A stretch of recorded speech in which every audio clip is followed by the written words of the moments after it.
Hello friends, welcome to MS के study. दोस्तों, जैसा कि मालूम हुआ कि आप लोगों को अभी जो है हम लोग के पास काफ़ी समय नहीं है, यानी कि अब जो मैट्रिक का एग्ज़ाम है इसमें समय नहीं है। तो ऐसे में हम लोगों को क्या करना चाहिए, सिर्फ सेलेक्टेड क्वेश्चन ही देखना चाहिए। आलतू फालतू का ज़्यादा क्वेश्चन नहीं देखना चाहिए, सिर्फ सेलेक्टेड क्वेश्चन जो कि एग्ज़ाम में डायरेक्ट पूछने की संभावना है और कई बार बार बार पूछा भी जा चुका है। तो ऐसे में हम आप लोगों के लिए इस वीडियो के माध्यम से टोटल 40 क्वेश्चन दिखाने वाले हैं, जिसमें से 30 से लेकर 35 क्वेश्चन आपको हूबहू सेम टू सेम देखने को क्वेश्चन में एग्जाम में मिलेगा। तो इसलिए हम ज़्यादा टाइम नहीं लेते हुए डायरेक्ट क्वेश्चन देखते हैं और आपको इस क्वेश्चन में कितना आता है उसको जो है आप हमें कमेंट करके बताइएगा। और जैसे कि हम अभी क्वेश्चन पढ़ेंगे, अगर आपको आता है तो डायरेक्ट उसको वीडियो को पॉज करके उसका कमेंट करके आंसर देते चलिएगा। तो चलिए हम क्वेश्चन नंबर फर्स्ट देखते हैं। क्वेश्चन नंबर फर्स्ट बोला जा रहा है, दो या दो से अधिक अभाज्य संख्याओं का मौसौ होता है। तो जब ये अभाज्य संख्या है, इसका मौसौ जो होगा क्या हो जाएगा, एक होता है। दो या दो से अधिक अभाज्य संख्याओं का मौसौ एक होगा। नेक्स्ट देखिए क्वेश्चन नंबर 2, बहुत इजी क्वेश्चन है और लेकिन कई बार जो है पूछा जा चुका है, VVI क्वेश्चन है। पाई क्या है, पाई परमेय है या अपरमेय संख्या है या पूर्णांक या प्राकृत। पाई जो है दोस्तों वो एक अपरमेय संख्या है। क्या है, पाई एक अपरमेय संख्या है। नेक्स्ट देखेंगे क्वेश्चन नंबर 3, निम्नलिखित में कौन अभाज्य संख्या है। निम्नलिखित में कौन अभाज्य संख्या है। यहाँ पे हम देख रहे हैं 8 जो है ये 2 और 4 से कट रहा है, 9 भी 3 और से कटेगा, और 11 जो है ये 1 और 11 के अलावा किसी से नहीं कट रहा है, और 15 जो है ये 3 5 से कट रहा है। तो जो संख्या 1 और स्वयं से छोड़ के किसी से नहीं कटेगा वो क्या कहलाएगा, अभाज्य संख्या। इसलिए इसका राइट आंसर हो जाएगा ऑप्शन नंबर सी 11। नेक्स्ट देखिए question number 4, x² minus 4x plus 1 के मूलों का योग। तो आपको पता है कि मूलों का योग जो होता है -b/a होता है। यहाँ पे b क्या है, तो b है -4 और पहले से ही यहाँ फॉर्मूला में माइनस लगा हुआ, और a जो है यहाँ पे 1 है, तो माइनस माइनस प्लस यानी कि 4 इसका राइट आंसर हो जाएगा मूलों का योग। और मूलों का गुणनफल होता है दोस्तों c/a। नेक्स्ट देखेंगे क्वेश्चन नंबर 5, एक घात वाला बहुपद कहलाता है। एक घात वाला बहुपद रैखिक बहुपद कहलाता है। क्या कहलाता है दोस्तों, रैखिक बहुपद। डायरेक्ट जो है यहाँ पे जो क्वेश्चन देखने को मिलेगा दोस्तों आपको सेम टू सेम देखिएगा, एग्जाम में पूछेगा ही पूछेगा। नेक्स्ट देखिए, चलिए हम क्वेश्चन देखते हैं 6 नंबर। यदि 2x + 3y = 13, तो x का मान 2 है। इसमें अगर x का मान 2 है तो y का संगत मान क्या हो जाएगा। तो यहाँ पे जो 2x + 3y दिया हुआ है, यहाँ पे हम x का वैल्यू रखेंगे तो हमें y निकल के आ जाएगा, तो y का वैल्यू निकल के आएगा 3। नेक्स्ट देखिए हम क्वेश्चन नंबर 7 देखेंगे, 64 के वर्गमूल को 64 के घनमूल से भाग देने पर मान होगा। तो 64 का वर्गमूल क्या हो जाएगा, 8, और इसका 64 का घनमूल क्या हो जाएगा, 4। अब इस दोनों को हम भाग दे रहे हैं 8/4 में, तो क्या आ जाएगा, 2 आ जाएगा। इसलिए right answer option number B 2 हो जाएगा। नेक्स्ट देखेंगे क्वेश्चन नंबर 8, द्विघात समीकरण ax² + bx + c = 0 के मूल समान होंगे। यानी कि जब b² = 4ac होगा तो क्या हो जाएगा, मूलों का योग जो होगा समान होगा। नेक्स्ट देखेंगे हम क्वेश्चन नंबर 9, यदि AP का प्रथम पद a तथा पदांतर d हो तो nवां पद निम्नलिखित में से कौन सा होगा। ये जो है दोस्तों AP का फॉर्मूला है a + n - into D, n-1 into D, a + n-1 into D. Next देखेंगे हम क्वेश्चन नंबर 10, जब AP के प्रथम पद 2 यानी कि a = 2 दिया हुआ है और सार्वंतर जो है d, सार्वंतर को हम क्या कहते हैं, d = 3 दिया हुआ है, तो AP के 3 पद क्या हो जाएगा। तो इसमें 2 में हम क्या करेंगे, 3 ऐड करते जाएंगे, 2 3 5, उसके बाद जो है फर्स्ट हो गया 2, दूसरा हो जाएगा 5, तीसरा हो जाएगा 8, तो 2 5 8 यहाँ पे ऑप्शन नंबर बी। नेक्स्ट देखेंगे हम क्वेश्चन नंबर 11, समानांतर श्रेणी 3 8 13 18 23 का 15वां पद होगा। तो 15वां किसी भी nवां पद निकालने के लिए हम क्या फॉर्मूला लगाते हैं, tn या an, यानी n के जगह पे 15, तो a + n-1 इंटू डी ये फार्मूला होता है। तो यहाँ पे अगर देखिए a = क्या है 3 प्लस n क्या है 15 माइनस 1 और d जो है यहाँ पे 5। तो जब इसको हम सॉल्व करेंगे तो ये सॉल्व करके कितना आ जाएगा दोस्तों, सॉल्व करके ये आ जाएगा 73। नेक्स्ट देखेंगे हम क्वेश्चन नंबर 12, दो समान कोणिक त्रिभुजों में उनकी संगत भुजाओं का अनुपात सदैव समान रहता है, किसने कहा। ये जो है आप लोगों का दोस्तों प्रमेय है, एक थ्योरी है। जो कि थेल्स के द्वारा दिया गया है, थेल्स। ऑप्शन नंबर डी इसका राइट आंसर हो जाएगा। देखेंगे क्वेश्चन नंबर 13, बिंदु -4 3 किस की स्थिति किस पाद में है। मान लीजिए ये जो है इसको हम क्या बोलते हैं, ये जो आरेख है इसको हम बोलेंगे फर्स्ट, प्रथम पाद। ये हो जाएगा प्रथम, ये हो जाएगा द्वितीय, ये हो जाएगा तृतीय और ये हो जाएगा चतुर्थ। तो अगर मान लीजिए यहाँ पे हम प्लस लिखते हैं, यहाँ भी प्लस और इधर माइनस, इधर माइनस, तो फर्स्ट जो है -4 तो किधर आएगा, यहाँ पे आ जाएगा इस द्वितीय में, और 3 जो है ये ऊपर आ जाएगा, यानी कि द्वितीय पाद का ये बिंदु है। नेक्स्ट देखेंगे क्वेश्चन नंबर 15, किसी बिंदु x अक्ष से दूरी उस बिंदु का कहा जाता है। तो 15 का जो राइट आंसर हो जाएगा ऑप्शन नंबर ए, भुज। क्या कहते हैं, x अक्ष से दूरी जो है उस बिंदु का क्या कहलाता है, भुज कहलाता है। नेक्स्ट देखेंगे क्वेश्चन नंबर 16, दो अक्षों के प्रतिच्छेदी बिंदु को कहते हैं। दो अक्षों के प्रतिच्छेदी बिंदु को क्या कहेंगे, तो उसको हम मूल बिंदु कहते हैं। जब दो अक्ष को प्रतिच्छेद करेगा एक दूसरे लाइन तो हम क्या कहेंगे, मूल बिंदु कहेंगे। नेक्स्ट देखेंगे क्वेश्चन नंबर 17, यदि बिंदु 2 3, बी जो है 4 के और सी जो है 6 - 3 है, तो यहाँ पे हमसे के का वैल्यू पूछा जा रहा है। बिंदु बी में जो के दिया हुआ है के का वैल्यू पूछा जा रहा है। तो हम जानते हैं कि संरेख होने के लिए क्या चाहिए, संरेख होने के लिए x1 इंटू y2 - y3, ये फॉर्मूला आपको ध्यान में है, प्लस x2। अगर आप लोगों को फार्मूला ध्यान में नहीं है तो आप पहले जाके एक बार फार्मूला देख लीजिए, आपको इस वीडियो के डिस्क्रिप्शन में पूरा फार्मूला मिल जाएगा, वहाँ से आप जाके एक बार फार्मूला देख लीजिए, उसके बाद जो है आपको रिवाइज करने में अच्छा रहेगा। तो y1 - y2 होता है इक्वल टू 0 अगर हो जाए तो क्या हो जाएगा, संरेख होता है। तो जब इस फार्मूला पे हम इसको वैल्यू पुट करेंगे तो क्या हो जाएगा, इसका राइट आंसर हो जाएगा 0, 17 का ए। नेक्स्ट देखेंगे हम क्वेश्चन नंबर 18, tan π/2 का मान होता है। पाई का अगर हम वैल्यू देखें तो ये होता है 180 डिग्री। क्या होता है दोस्तों, 180 डिग्री। अब π/2 बोला जा रहा है तो π/2 यानी कि tan 90 डिग्री का वैल्यू हमसे पूछा जा रहा है, और tan 90 डिग्री का वैल्यू होता है इन्फानाइट यानी कि अनंत। नेक्स्ट देखेंगे क्वेश्चन नंबर 19, sec² थीटा -1 का मान होता है। यहाँ भी जो है दोस्तों ये एक फॉर्मूला है। तो क्या होता है, sec² theta -1 equal to tan² theta. दोस्तों ये सारा ट्रिगोनोमेट्री का जो है फॉर्मूला हम एक वीडियो में बना दिए हैं, आप लोग एक बार उसको रिवाइज कर लीजिए। यहाँ से त्रिकोणमिति से बहुत ज़्यादा क्वेश्चन पूछा जाता है।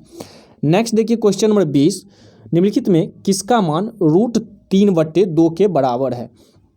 तो यहाँ पे जो है √3/2 का मान हमसे पूछा जा रहा है। तो cos 30 डिग्री का मान जो होता है √3/2 होता है। क्या होता है, √3/2।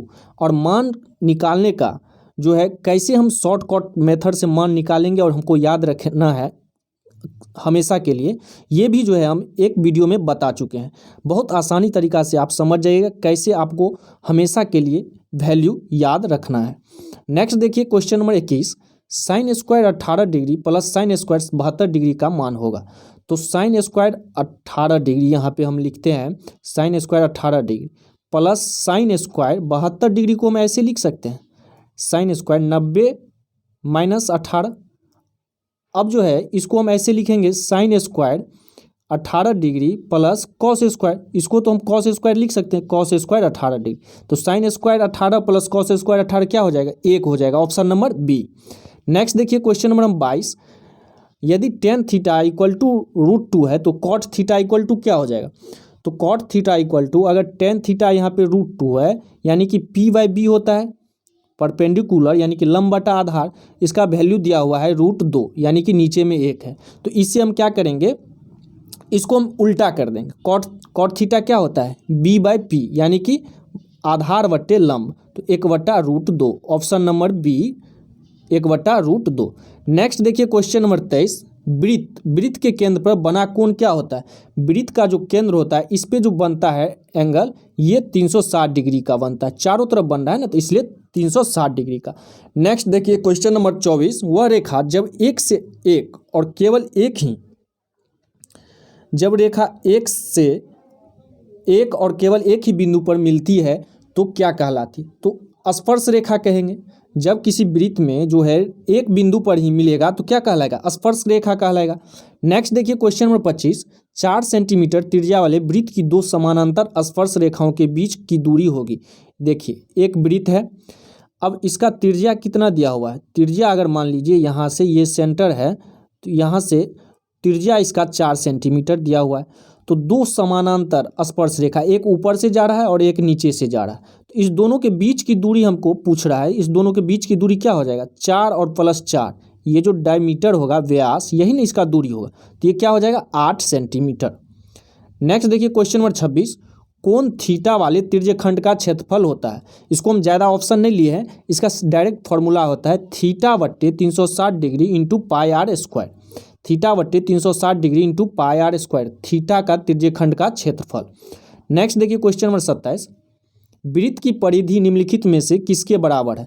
तो वृत्त की परिधि बराबर हम जानते हैं कि 2 पाई आर होता है, वृत्त की परिधि बराबर 2 पाई आर, और वृत्त का क्षेत्रफल बराबर होता है पाई आर स्क्वायर। वृत्त का क्षेत्रफल बराबर पाई आर स्क्वायर और वृत्त की परिधि बराबर 2 पाई आर। नेक्स्ट देखिए क्वेश्चन नंबर 28, यदि वृत्त का व्यास 14 सेंटीमीटर है तो उसका क्षेत्रफल होगा। अगर यहाँ पे व्यास दे रहा है 14 सेंटीमीटर तो इससे हम पहले क्या करेंगे, रेडियस निकाल लेंगे, यानी कि त्रिज्या।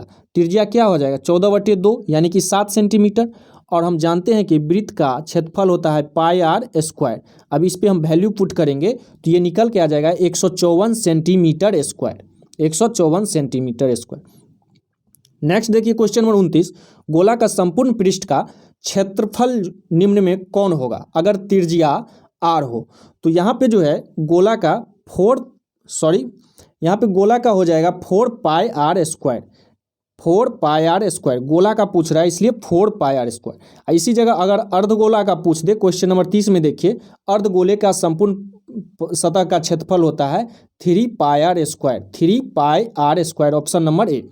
नेक्स्ट देखिए क्वेश्चन नंबर 31, यदि घन की एक भुजा ए हो तो विकर्ण की लंबाई होगी। यदि किसी घन का हमें विकर्ण पूछा जाए तो विकर्ण इक्वल टू होता है √3a, √3 इंटू ए, √3 इंटू ए। ए क्या है, एक भुजा है, उस घन का कोई भुजा है। नेक्स्ट देखिए क्वेश्चन नंबर 32, प्रथम 10 समप्राकृत संख्याओं का माध्य। यहाँ पे पूछ रहा है प्रथम 10 प्राकृत संख्याओं का माध्य। तो प्रथम 10 प्राकृत संख्या क्या है, 2, 4, 6, 8, 10। इसी तरह हम क्या करेंगे, कहाँ तक ले जाएंगे, 10 प्राकृत संख्या तक, तो क्या हो जाएगा 20 तक जाएगा। क्या जाएगा 20 तक, 10 12 ऐसे लिखेंगे तो 20 तक जाए। इसका हमसे क्या पूछा जा रहा है, हमसे इसका माध्य पूछा जा रहा है। तो माध्य जो होता है दोस्तों क्या होता है, टोटल नंबर को ऐड करेंगे, जैसे 2 4 6 6 12 8 20 ऐसे हम ऐड करेंगे, और ऐड करने के बाद जो है उसको हम 10, यहाँ पे टोटल क्या है 1 नंबर 2 नंबर 3 नंबर, तो टोटल से हम क्या करेंगे उसको डिवाइड करेंगे। तो जब इसको हम ऐड कर रहे हैं 2 4 6 8 10 को, तो क्या आ जाएगा 110, और इसको हम टोटल जो संख्या दिया हुआ है 10, इसको हम इससे भाग देंगे तो क्या आ जाएगा 11, ऑप्शन नंबर 20 का आंसर हो जाएगा। नेक्स्ट देखिए क्वेश्चन नंबर 23, 5 6 7 6 4 2 1 की माध्यिका है। यहाँ पे माध्यिका हमसे पूछ रहा है, तो इसका माध्यिका हो जाएगा, सबसे पहले हम क्या करेंगे इसको अरेंज करेंगे, 1 2 आरोही क्रम में हम इसको अरेंज कर लेंगे। उसके बाद जो है हम n+1/2 के फॉर्म में इस फॉर्मूला पे बैठाएंगे। जितना टोटल नंबर दिया हुआ है, कितना है यहाँ पे टोटल नंबर 3 3 6 1 7, 7 जोड़ 1 8, 7 जोड़ 1 क्या हो जाएगा 8, 8/2, यानी कि चौथा जो पद होगा, चौथा पद जब इसको हम अरेंज करेंगे आरोही क्रम में, तो चौथा पद जो आएगा वही आंसर हो जाएगा। तो चौथा पद आएगा, आप देखिएगा निकाल के, तो 5 आएगा। नेक्स्ट देखिए क्वेश्चन नंबर 34, संचयी बारंबारता वक्र क्या कहलाती है। तो संचयी बारंबारता वक्र को हम क्या कहते हैं, त्वरण। मोस्ट वीवीआई क्वेश्चन दोस्तों, मोस्ट वीवीआई क्वेश्चन। कई बार जो है ऐसा क्वेश्चन देखने में ईजी लगता है, लेकिन ऐसा क्वेश्चन बार बार पूछता है। नेक्स्ट देखिए क्वेश्चन नंबर 35, किसी असंभव घटना की प्रायिकता होगी। किसी असंभव यानी कि उसका कोई ठीक नहीं है, तो उसका क्या होगा, प्रायिकता कुछ नहीं होगा, यानी कि 0 हो जाएगा, उसकी प्रायिकता 0। नेक्स्ट देखेंगे क्वेश्चन नंबर 36, किसी घटना की प्रायिकता नहीं होती है। किसी घटना की प्रायिकता नहीं होती है, तो जब माइनस में आ जाए इसका मतलब वह प्रायिकता नहीं होगा। प्रायिकता कभी भी जो है माइनस में नहीं आएगा, ऑप्शन नंबर सी। नेक्स्ट देखिए क्वेश्चन नंबर 37, निश्चित घटना की प्रायिकता होगी, जो कि डिफिनेटली है, जो होगा ही होगा, उसकी प्रोबेबिलिटी यानी कि प्रायिकता क्या हो जाएगा, 1 होता है। Option number B 1। नेक्स्ट देखिए क्वेश्चन नंबर 38, पहली संख्या गुने दूसरी संख्या इक्वल टू क्या होता है। तो पहली संख्या गुने दूसरी संख्या इक्वल टू होता है मौसौ गुने लौसौ, मौसौ गुने लौसौ।